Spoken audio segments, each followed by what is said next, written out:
Well, hello everybody. Welcome Howdy to. do. Thanks, Tim. Thanks for cutting in there. Zoom, only one of us can talk. Sorry. Welcome. If you could just, maybe not talk for the rest of this recording and just let me handle it, that would probably be best. Just for audio purposes, I think that would work the best. Welcome everyone to another riveting episode of Calling from the Wilderness. I almost forgot the name right there. Oh, yeah. Um, did you This is know? going to be a doozy. Did It's you going to be. know if you're drilling holes in the ground, that's quite boring. But if you're fastening two pieces of metal together, that's riveting. Little construction humor for you. Welcome. I After fire practice, it took me a long time to fall asleep last night, and then I had to get up early. So I am Amazing. a little tired, but that won't stop us. No. We're here for you, the people, to bring you the truth and life and light, No, man. and our little If you, lights. if you, We're gonna let it shine. yeah. Did you ever watch much of The Big Bang Theory? And Yeah, ever Sheldon Cooper does this whole thing. Sheldon Cooper's fun with flags, and then like goes through like this whole video podcast or about like explaining different flags, and he talks to people as if they're there, knowing that kind of nobody is, and finally decides he's going to do a final episode. He's going to like call it quits, and then one person comments, and then he restarts the podcast off that. Just like, yeah. I feel like we're kind of veering into that kind of ethereal place. Yeah. I love when show and the reference fits so perfectly, but no one else knows the show, and so you're trying to explain like what's about. Like last night after the fire meeting, we were having some drinks, and there's a drink called Nude, and it's like zero sugar, 0 calories, alcoholic drink. But then there's one that's called Nearly Nude, and it has some sugar and calories in it, right? It's like 60 or something like that. Amazing. And we'd only ever had the nudes before, but then we had the Nearly Nudes. And I kept referencing Arrested Development, the Never Nudes, Tobias, when he's got like those jean shorts on, and he's known as a Never Nude. I was like, I'll take a Never Nude. There are dozens of us, and nobody got the reference whatsoever. And I'm like, it's so perfect.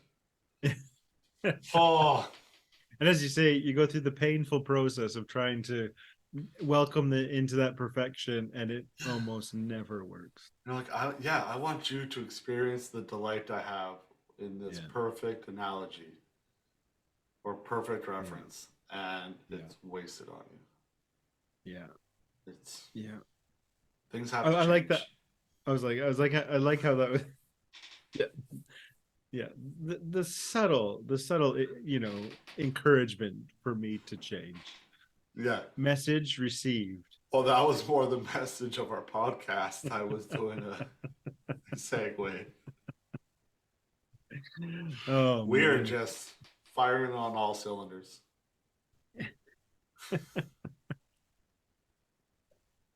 Oh, Well, well, Derek, should I take us into scripture then, and then yeah, see if we can find a way through it? yeah. Um, so I sent this to Derek a little while ago, or I thought I had, and then just found out no, I had not sent it to him. I sent him something completely different.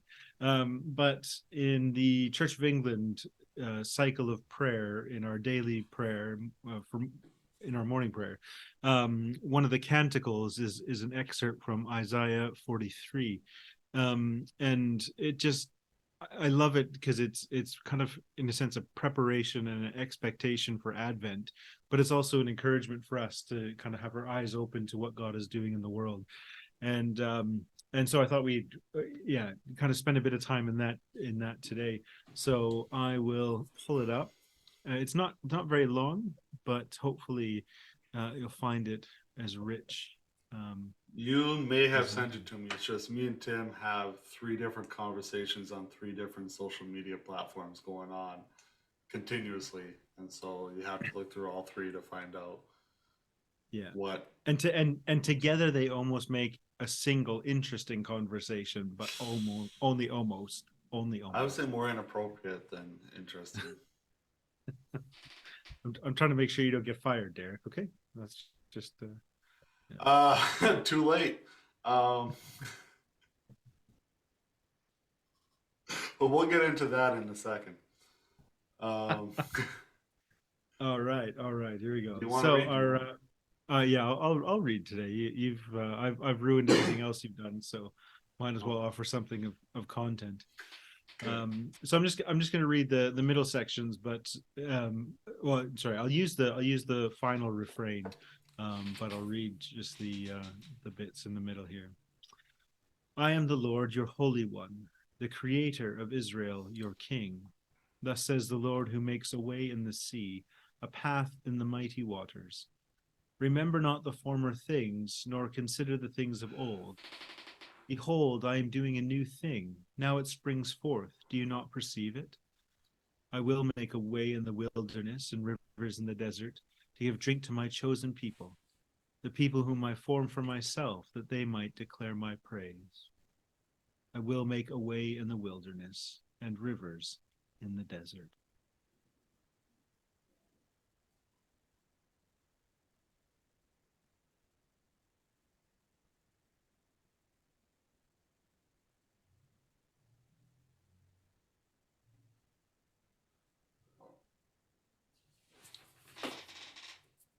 All right. Um, For me, I'll just say that the kind of the third verse is it's put in here, or so the fourth one. Behold, I am doing a new thing. Now it springs forth. Do you not perceive it?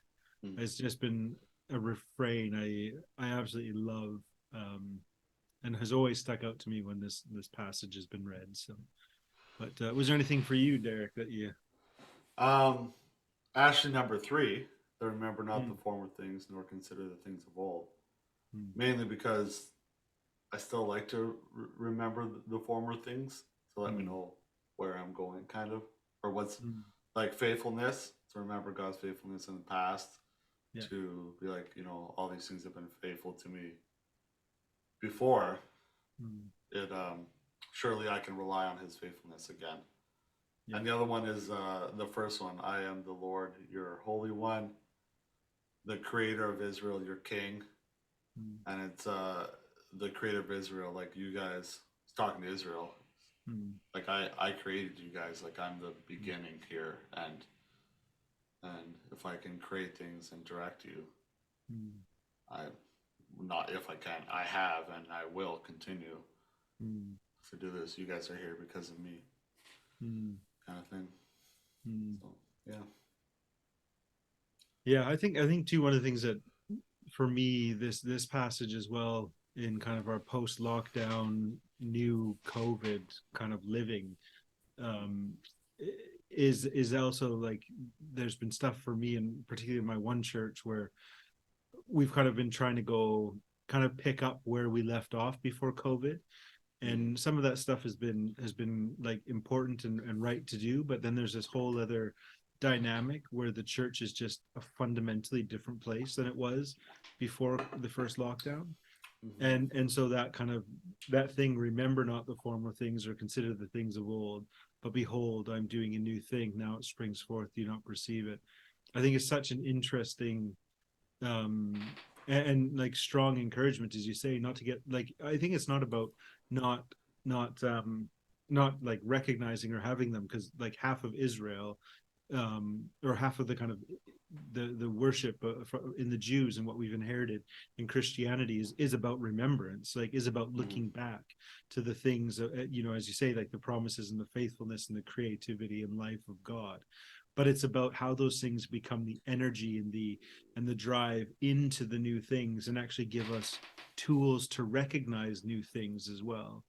Yeah. And that's, yeah, so that was one of the things that I was thinking about as well when we were Like reading it. when we were going through COVID, I was really trying to push the church to see a new way of doing church. Um, Mm, one that wasn't necessarily um, pivotal to meet Sunday mornings in the church building, but can meet individually, phone calls, emails, or whatever like that, right? And I was talking about uh, the early disciples, like after uh, Christ died and was crucified and uh, ascended, um, and then the persecution happened, and I was like, what? How would the church look like if all the disciples just like they left Jerusalem but stayed really close and they didn't do anything? They're just waiting for it to kind of pass and then they could meet again. Like the persecution would have looked terrible, right? Like even with COVID, it was a terrible situation. It was bad, but it could have also been a blessing in a new way of reaching those around us. And I was like, you yeah. guys, we need to be very conscious of not just biding our time till we can go back to church as normal, but seizing this opportunity to do things differently in hopes that, like the early church, the gospel is spread and things change. Mm, So, yeah. yeah. Yeah, it was in a conversation with a couple of people this afternoon, and I was just, I can't remember how we started talking about it, but we ended up talking about kind of like spirituality and community kind of thing, and I was just saying like so many of the stuff that we've been talking about in the last couple of weeks with like Eston and some of our remembrances and what we've taken from there, and I just think like even recognizing Zarya's turning 7 in December, but she's and she's very sociable, and she's got like a lot of people around her, but it's, as an only child, she certainly does feel kind of left out of a lot of things, Mm, and we don't have that kind of intensely consistent community around us that I grew up with. And so I had siblings, as well as we had like intense groups of kind of contemporaries and friends, whether it was like through Sunday school or youth groups and stuff like that. And you just realize like, that there's something about, for me, like as you say, or I was reminded of what you were saying, was like, when I look back and I see like such value in it, and it's not appropriate just to kind of go back to there and to take my family, to Eston, and try to recreate that. But at the yeah. same time too, there's something about kind of where I find myself now that then is driving me into kind of new ways of finding that same kind of meaning and connection that actually was, that in some ways was for me wasn't as appreciated as it should have been or could have been, because it was in such a confined um construct, of like, this is how we did church, this is how we did community, this is how you showed that you loved God, that you weren't backsliding, that like all, Yeah. like it was so intense and so insular. um and yet there's stuff, and so I as I've left that, I've left a lot of, I've done the kind of classic, throw the baby out with the bathwater, and I've kind of like dismissed so many things as I'm trying to find new things, and not realizing that actually there's this need to kind of pull the threads of importance, but to, as you say, be open to say, this isn't just about getting back to the old thing. This isn't to say that actually we just take every change and everything that happens to us as, oh, this is the will of God, Yeah. but we recognize that actually what God is doing in in all things, it continues to be the same work that God has always committed God's self to, which is the love and redemption of all creation, right? Yeah, like I'm going through change myself right now. If you don't know, um, so early November, I was told by a couple elders that they would be unable to financially keep me full time in the new year. With COVID, the remits, hiring a new minister, all these kind of things. There just isn't money in the budget, and the money they thought they would have to keep me, even if the numbers were down, a contingency fund, has been just about all used up, which I understood. I Yeah. completely understood. Um, they did offer me a part time here starting in the new year, but I've got until December 1st to officially give my choice, but I'm not doing it. Um, uh, I'd have to get another part time job, and two part time jobs never equal one full time job. It's like always a job and a half, and it's hard to get ahead. Uh, two part time jobs, and it's hard to go from a full time job to a part time job.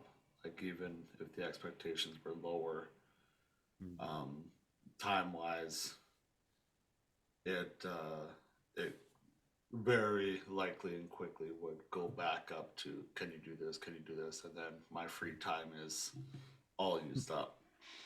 Yeah. Which I've explained to them. So it looks like I am, and then I had some other job opportunities here on the island to do, that were good jobs. Like they were good jobs. They they would have been really fun. But I know me and you, Tim, have talked about this for the last year or so, kind of off camera. This kind of pull for me to go back to Calgary, um, that I didn't really know why, and I didn't really know how it would happen. Um, I was in the midst of COVID here and pastoral search, so I didn't really allow myself to go down that hole. Because I myself, if I start entertaining something like that, then all of a sudden I'm doing it very easily. So if I'm like, oh, it'd be nice to go to Calgary, then all of a sudden I'm looking at jobs, giving them my notice because I found something and I'm gone. So for myself, I've learned to try to pace myself in decisions because I am very much a just jump in and everything will work out. Like I've got that kind of personality that I can make anything work and I get along well with just about everyone. So it's very hard for me to be in a situation where I'm like, I need to get out. This was a terrible mistake. Like, I didn't even know the Presbyterians were Calvinists before I came until I went to a conference in Texas, and the guy up top was talking about Calvinism. And I turned to my whole table. I'm like, wait, Presbyterians are Calvinists? I'm like, yeah. Didn't you ask questions before you got hired? I was like, no, I kind of just figured we'd all sort it out. So that's it. And so you yeah, have. it looks like I will be heading to Calgary in February or whenever Nigel and Renee come and get my stuff. Even though I haven't given the church my final notice, I've told them which way I'm leaning. I've given final notice to the fire hall. I'm a firefighter and a chaplain. I put in my notice at my apartment, that I can rescind if I need to, as long as they haven't filled the spot. And she's like, there's another apartment that's like yours that I will rent out first before yours, just to give you extra time if you want to stay. So, yeah, but things seem to be all working together in that. So, although it's not official, it won't be official for another week. It's something major would have to happen for this not to happen. So I'm going to Calgary. But before that, I'm going out to England to visit Timmy. in January. So we may have to do a Calling from the Wilderness podcast out there. But anyway, so Yeah. we're talking about change. So that's where I'm at. That was a big announcement Tim mentioned last week, and Yeah. although probably would have been more appropriate to announce it next week that it's officially happening, with my nephew being born and Mm. my mom in town and stuff. I'm not sure exactly, and Christmas. I'm not sure exactly when we would be able Mm. to do a meeting next week. Yeah. Um, but so it changed through this whole thing. Um, although it's kind of scary because I don't really have a place to stay out there.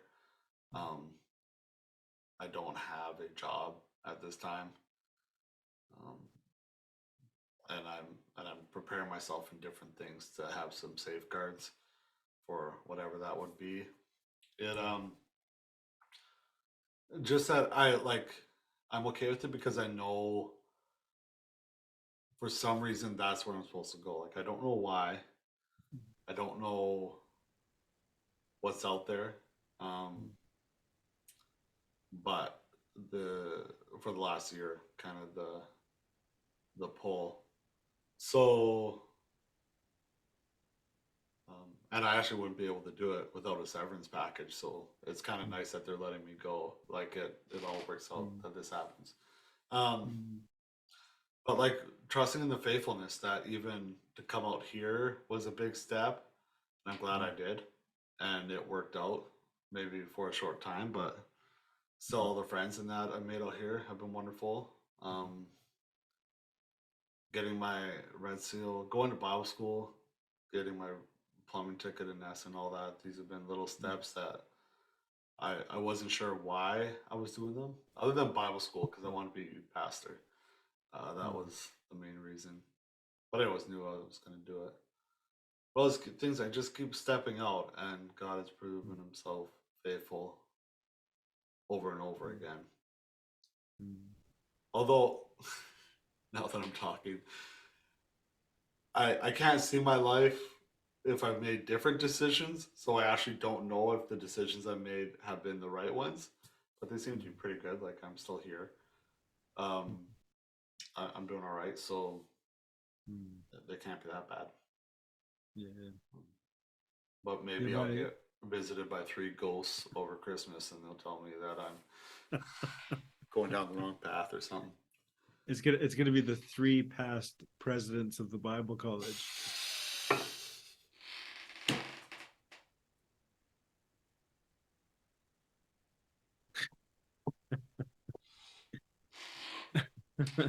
Your dad shows up in that Saskatchewan jersey and like the big star, Oh, and with he opens my door. yeah, He's like, yeah. "Oh yeah, it's chapel time."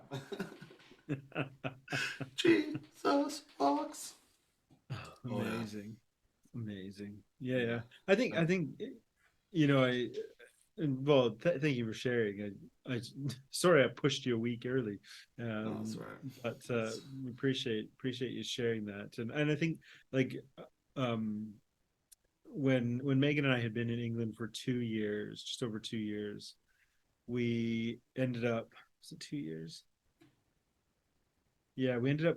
Yeah, I can't. Sorry, I'm trying to remember all my dates, but yeah, it was after we'd been here for no, it's just we've been here for 3 years, and we had felt like a real kind of strong sense of calling to the Church of England. I felt a sense of calling to be an Anglican priest, and so there was like this whole thing about like we spent kind of years of actually kind of saying, well, what does this look like? What does it mean?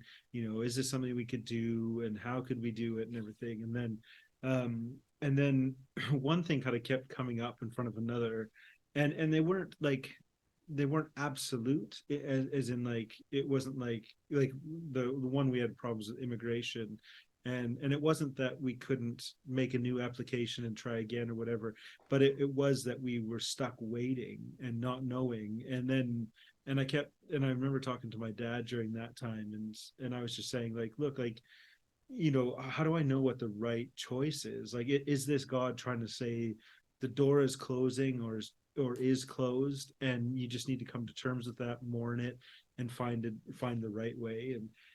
and what I found really helpful in that time was my dad was just saying basically, we we kind of lay out this idea that like God has a singular plan for your whole Yeah. life, and it is the right way. And and the thing is that you won't likely make all the right choices, but God will always do things to get you back on the right path. And that's like terrifying if and like very anxiety driving it in Yeah. you if you because even if you trust that God can get you back on the right path, whatever that might be, you don't want to be the person who's constantly like moving things out of the way and then just expecting God to pick up the pieces. But what my dad was saying was like, actually it was much more about that idea, which we get at Christmas time, especially, which is about the presence of God to walk with humankind in all that life brings as they're making choices.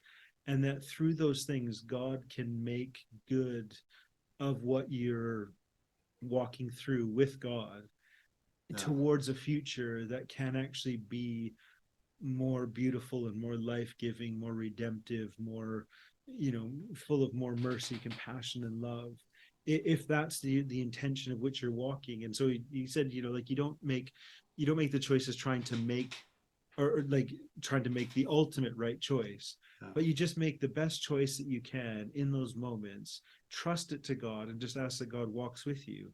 And that if it's putting you on something that's actually maybe going to move you away from what actually might be good, healthy, and life-giving for you and the call that God has for you, then you just ask God to be gracious with you and help you find, that kind of next path, as it were. And I think like for me, that's always been much more helpful because I've been in situations where like, someone says, "Oh, you got a job," and then they say, "Oh, sorry, you don't have a job," or someone's like, "Oh, yeah, this is your next step," and then like, a government institution steps in and says, "No, sorry, you're not doing that," and Mhm. and you kind of find yourself kind of going up and down, and if you feel like all you're trying to do is get on the right path, it can be so stressful. And I think like as you're saying that, just that encouragement, I think for us to reflect just in general about like, how do we trust the faithfulness of God, not to complete that perfect vision of what we think God needs us to do in the world to make the world the right place, but actually to be in the right place walking with God, that we can not only receive life from God but be God's life to other people as well. I remember we used to do that encounter weekend, um, senior high or whatever you want to call it, at Bible school, and I was part of the prayer team. And I know a lot of the people would come up and ask for prayer for, as they're finishing high school, what's the next step? What does God want me to do? And um, I stopped very quickly praying that God would reveal the next steps to that individual, that He would make their path clear, and that, um, and I would start out just by saying, "Listen, before I pray, you should know that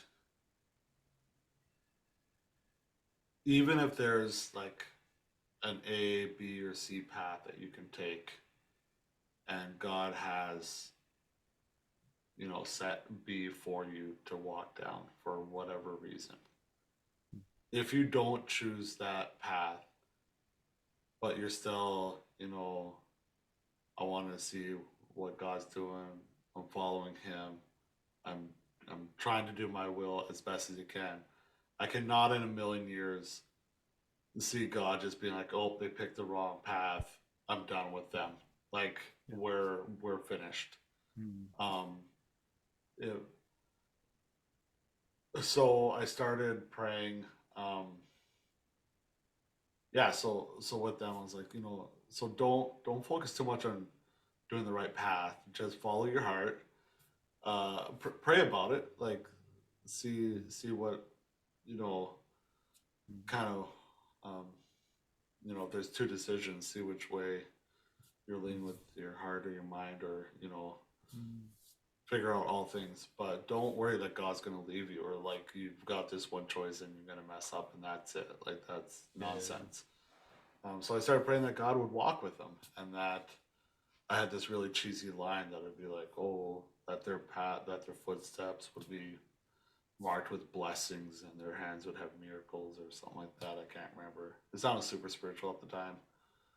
Um, I but really hope you did this while you were praying for them too. yeah, it's Yeah. like that. Everything you're touched turns to gold, and people bow when you enter a room. And but yeah, that as they continue to follow and walk, as well as they can, that they would see God in the places that they're at. Like if you believe God is everywhere, then He's everywhere. And so, is there a path where He's not? Is there a place on earth where He's not working or striving to work towards? So yeah, follow your desires and your heart and your passions and find out what God has already been doing in that situation, in that community, in that job, and jump on board. Mm, mm, yeah, yeah, yeah. And I think it's hard, isn't it? Like because it makes so much sense. Like when you think about how life is lived, right? Like when you commit to something, whether it's a job or a friendship or you know uh, aspirations of employment, like whatever it might be, like Yeah, th- th- there's always this idea about like what the end goal is and what that trajectory could be, but there's also this idea that actually just life itself is a dynamic thing that you have to go through, um and you might find yourself exactly where you thought and taking a completely different path to get there. And I think that's just like it was the truth for COVID, wasn't it? Is like there was literally no way to predict like what was going to happen from COVID yeah, before it happened. yeah, Well, I say not like I'm sure there are scientists around the world who've been telling people for years, the next like global pandemic is just around the corner because of things like air travel and stuff like that. So I'm sure somebody did say it, but as far as I murder know, we hornets. couldn't. Yeah, yeah. But you just like even the breadth of it is they're saying like, oh, this we understand what the virus is doing because this is what viruses do, but Yeah, the world is a place right now that actually makes it really difficult to understand how that actually works. Like you even think yeah, about like how much we changed no masks, two masks, hand sanitizer, no, yeah, wash your like all those yeah. things shifted and changed because they were things that we were kind of learning along the way. And and there's now new things that we learn and new How things that dare we they do. not in the first hour of hearing about this virus know everything that it's going to do, being a new virus? Unbelievable. Alex, shame, Unbelievable. It shame. was it was a scandal by big pharma, Yeah, and yeah, I'll get they're into coming that. after us. Yeah.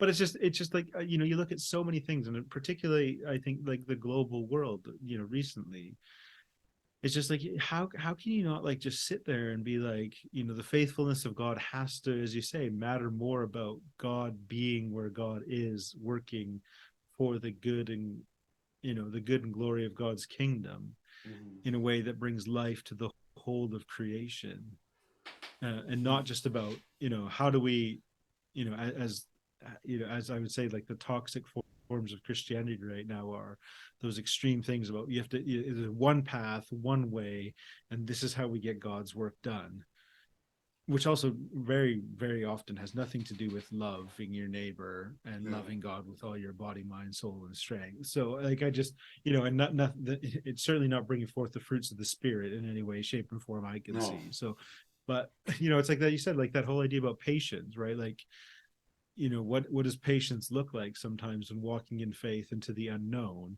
Sometimes it is actually the stepping one foot in front of another and not just running into the next thing when you feel it or when you Yeah. want it or where you start to imagine it, but also too that patience isn't just sitting in a corner humming to yourself hoping that all of a sudden a letter pops through the door and says you've just won Yeah. £1 million and come to Or this on Friday and your Harry life Potter is with an owl.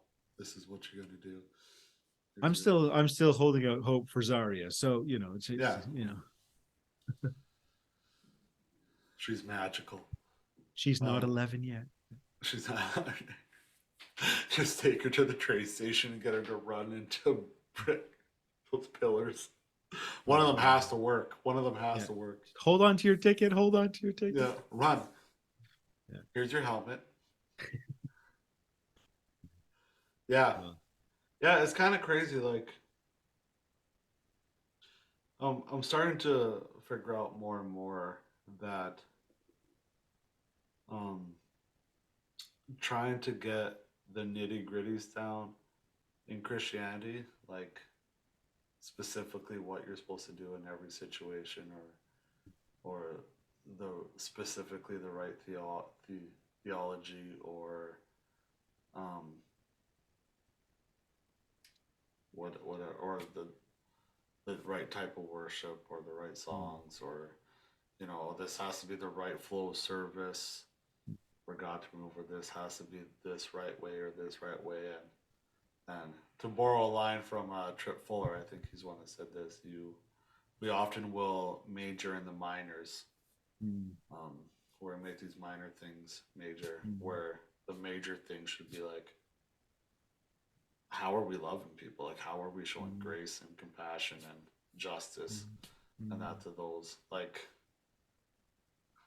if people are getting upset because we put a song in the wrong place Sunday morning, or the sermon wasn't a full half an hour, or whatever it may be, we've got our priorities really messed up. Like, or we can't work with the church because they don't do a different kind of practice or something, or whatever it may be. Like, it's we need to get our heads out of the sand and other places to see what God's doing and to work together. There's enough division in the world, whereas I like to see the unity. If we can divide over small things, I think we should be able to unify over major things and let the small things slide.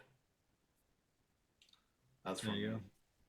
Derek Wilson, Canadian Prime Minister, when's the next election? 2024? I have no idea. I'm gonna get a shield. Amazing. Yeah, anyway, I better head off. Yeah. I've got work to do. There you go. So well, prayers for you, Derek, as you make your transition, and may those footsteps and hands of blessing, jazz hands. Yeah. But the yeah. And I would say too, for people, I think this time of year particularly, the story of Christmas is about seeing God doing new things, and being open to recognize and find the incarnation of God in places and people that we otherwise may not have expected. And so let's this year be humble enough to have our eyes open and our ears hear things that we can see that greatness of who God is, and that the breadth and diversity and depth of God's love in all creation, because it will most certainly be not only good for the world but also good for our souls. So let's find it. And you can check out our previous Advent episodes. There you go. It starts this week, and I don't know when we're gonna meet during December, so check out. We've got nothing better to say than last year. Anyway, that was top notch. It was so riveting. We didn't even have to say it. Yeah, it just you knew the glory. Excellent. Yeah. All right, well, peace out, everyone. Take care. If we don't see you before, have a blessed Christmas and a happy New Year. Yeah, I think my mom might be on a podcast, so we might have to. Oh yeah, we're gonna do a, and she can hold the new baby Jesus. Mama Wilson. Well, it'll probably be here, so I don't know if we'll. Fair enough. So, anyway, all right. Bye. All right, peace.